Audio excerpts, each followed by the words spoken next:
দেখো ফাংশনটি এক এক ফাংশন কিনা যাচাই করতে বলছে বা আমাদের দেখতে বলছে। তো এফ অফ এক্স এ আমরা একটা শর্ত লিখবো, এই শর্তটা সবাই লিখে নাও।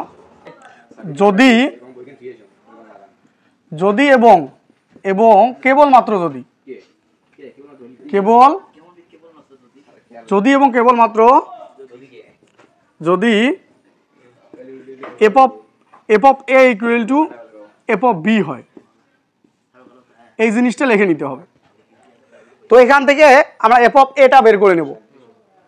এখান থেকে আমি কি করব, এফ অফ এ আমরা বের করব না, সাইডে বের করে নিবা। তাহলে এফ অফ এ এক্স এর জায়গায় আমরা এ বসাবো, তাহলে 2a - 1 2a + 3, ঠিক আছে। এফ অফ বিটাও আমি বের করে নেব, তাহলে এফ অফ বিটাও বের করে নেব 2b - 1 2b + 3। হ্যাঁ, পরে উঠায় না, আগে ক্লাসটা দেখো। তো যেহেতু বলছে যে যদি এবং কেবলমাত্র যদি F of A equal to F of B হয়, তাহলে ফাংশনটি এক এক ফাংশন, ঠিক আছে। আমরা এভাবে বলবো যে এফ অফ এ, এটা ক্যালকুলেশন টানবো আমরা, এফ অফ বি অতএব দিয়ে এটা লিখবো। লেখার পর আমরা মানগুলো বসাই দিই। 2a - 1 ভাগ হলো 2a + 3, আবার 2b - 1, এই যে এফ অফ এক্স একটা ফাংশন দেওয়া আছে না, ওখান থেকে আমরা F of A function F of B function বের করে নেব। মানে এক্স এর জায়গায় একবার এ বসায় দিয়ে এ ফাংশন, এক্স এর জায়গায় একবার বি বসায় দিয়ে বি ফাংশন।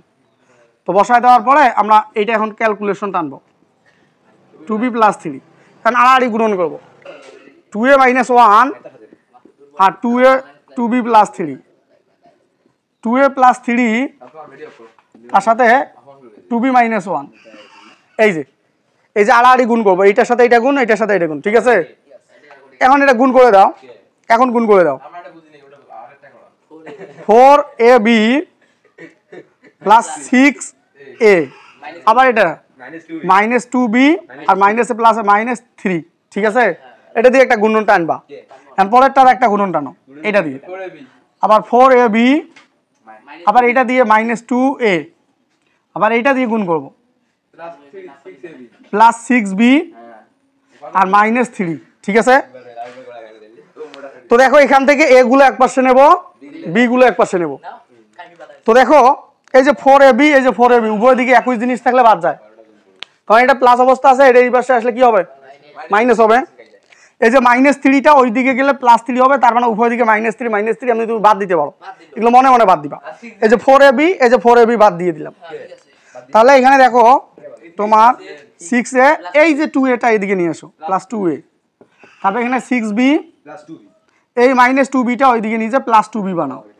তাহলে এইদিকে থাকে আমার 8a = 8b, তার মানে আমরা উপরের দিকে 8 বাদ দেব, তাহলে a = b লিখতে পাচ্ছি। তাহলে a = b যদি আসে, এটা তো কখনো সম্ভব না, সম্ভব কি a আর b এর মান একই আসে, কি সম্ভব? যদি একই আসে, সম্ভব না হয়, তাহলে বুঝবা যে এই a আর এক এক ফাংশন। যদি একই না আসে, তাহলে কোনোদিন দেখো 5 = 7 আসা কোনোদিন সম্ভব? এটা কি সমান বুঝায়? তো সমান নাই জন্য তো ফাংশনটি এক এক ফাংশন, সমান নাই জন্য ফাংশনটা এক এক ফাংশন। তার মানে এর মানটা x1, আমি যদি মনে করি এটা x1 ধরতাম, এটা x2 ধরতাম, তাহলে x1 = x2 আসতো শেষে। তাহলে x1 আর x2 যে দুইটা সমান, এইটা x1 কখনো x2 সমান হবে? মানে দুইটার ভ্যালু আলাদা না।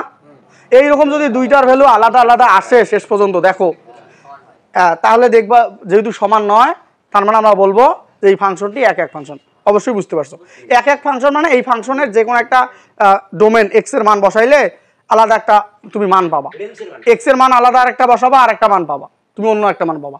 এই যে এরকম যদি তোমার এক এক ফাংশনের ক্ষেত্রে ব্যাখ্যাটাই আমি দিচ্ছি, যে 1 2 3, এখানে মনে করো a b c, তাহলে এই যে এটা শুধু 3 এর জন্য c, 2 এর জন্য b আর 1 এর জন্য a, তার মানে এইরকম অনন্য উপাদান থাকবে, তবে এখানে ফাংশনটি এক এক ফাংশন। উঠায় না